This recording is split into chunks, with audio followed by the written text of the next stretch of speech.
Hello प्यारे बच्चों, आप सभी का अपना यूट्यूब चैनल YRS क्लास में बहुत बहुत स्वागत है। तो प्यारे बच्चों, आज इस वीडियो में हम पढ़ेंगे विज्ञान यानी विज्ञान को 3 भागों में बांटा गया है।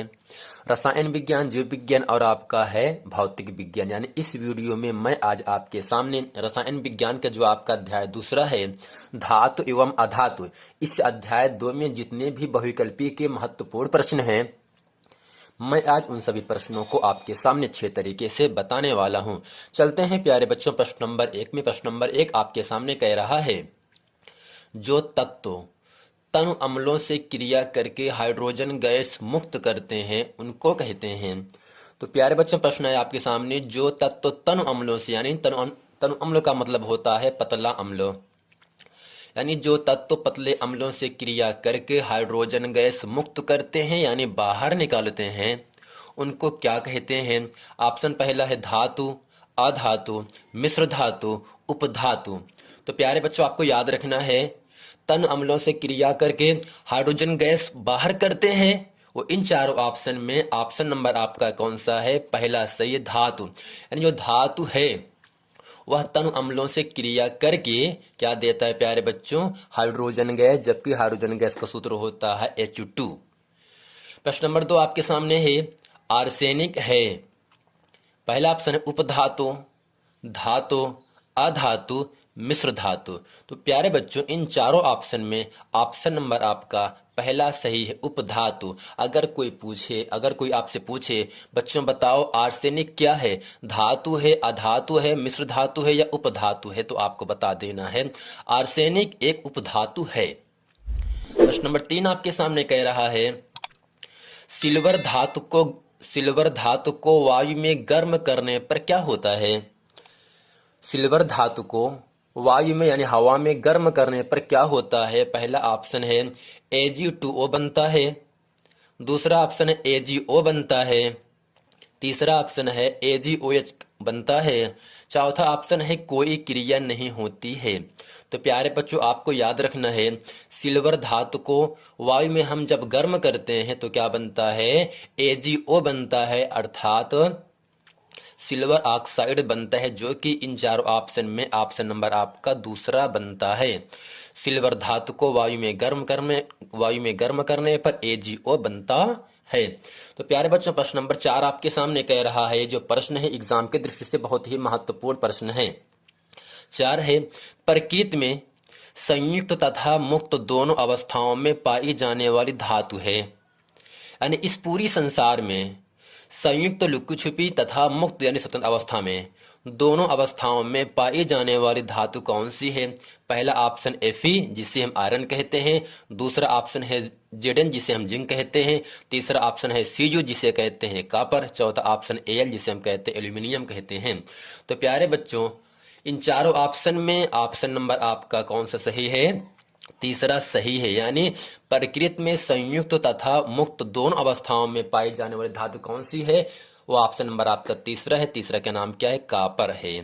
प्रश्न नंबर 5 आपके सामने कह रहा है, निम्नलिखित में से कौन सा ऑक्साइड अम्ल तथा क्षार दोनों के साथ अभिक्रिया करता है। तो प्यारे बच्चों 5वां प्रश्न कह रहा है, निम्नलिखित में से कौन सा ऑक्साइड अम्ल तथा क्षार दोनों के साथ अभिक्रिया करता है। ऑप्शन पहला आपके सामने है CuO, दूसरा ऑप्शन है ZnO, तीसरा ऑप्शन है AgO, HgO, चौथा ऑप्शन है CdO। तो प्यारे बच्चों आपको याद रखना है, कौन सा ऑक्साइड अम्ल तथा क्षार दोनों के साथ अभिक्रिया करता है। इन चारों ऑप्शन में ऑप्शन नंबर आपका दूसरा सही है, ZnO। जो जिंक ऑक्साइड है ये अम्ल और क्षार दोनों के साथ क्या करता है, रिएक्शन करता है, अभिक्रिया करता है। तो प्यारे बच्चों प्रश्न नंबर 5 उम्मीद करते हैं आप समझ गए होंगे। चलते हैं आपको लेकर प्रश्न नंबर 6 और प्रश्न नंबर 7 में, जो कि एग्जाम की दृष्टि से बहुत ही महत्वपूर्ण प्रश्न है। प्रश्न नंबर 6 आपके सामने कह रहा है, तनु सल्फ्यूरिक अम्ल के साथ क्रिया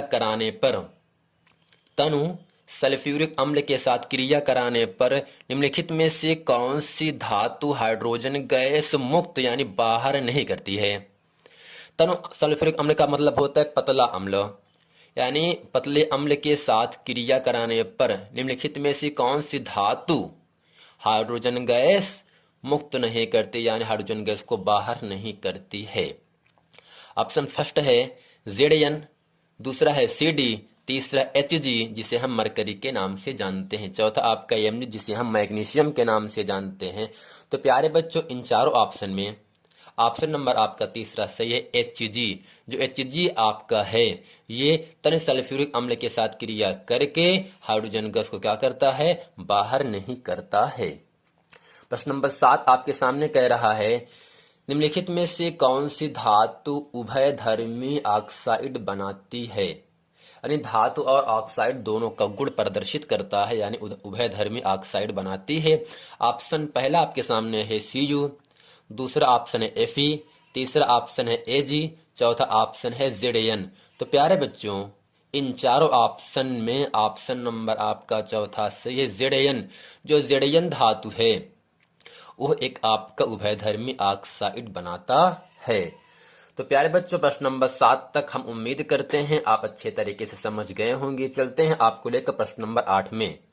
प्रश्न नंबर 8 आपके सामने कह रहा है निम्नलिखित में से कौन सा ऑक्साइड गर्म करने पर अपघटित हो जाता है, यानी टूट जाता है। पहला ऑप्शन है ZnO, दूसरा है Al2O3 जिसे हम एल्यूमिनियम ऑक्साइड कहते हैं, तीसरा आपका है CuO यानी कॉपर ऑक्साइड, चौथा आपका HgO।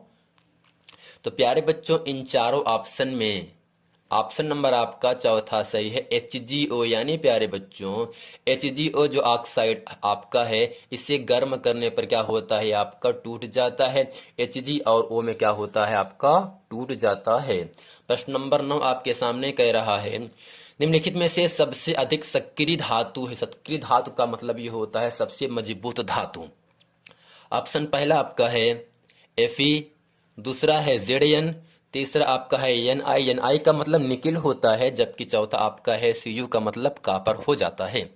तो प्यारे बच्चों सबसे ज्यादा सक्रिय धातु कौन सा है, इन चारों ऑप्शन में ऑप्शन नंबर आपका दूसरा सही है Zn।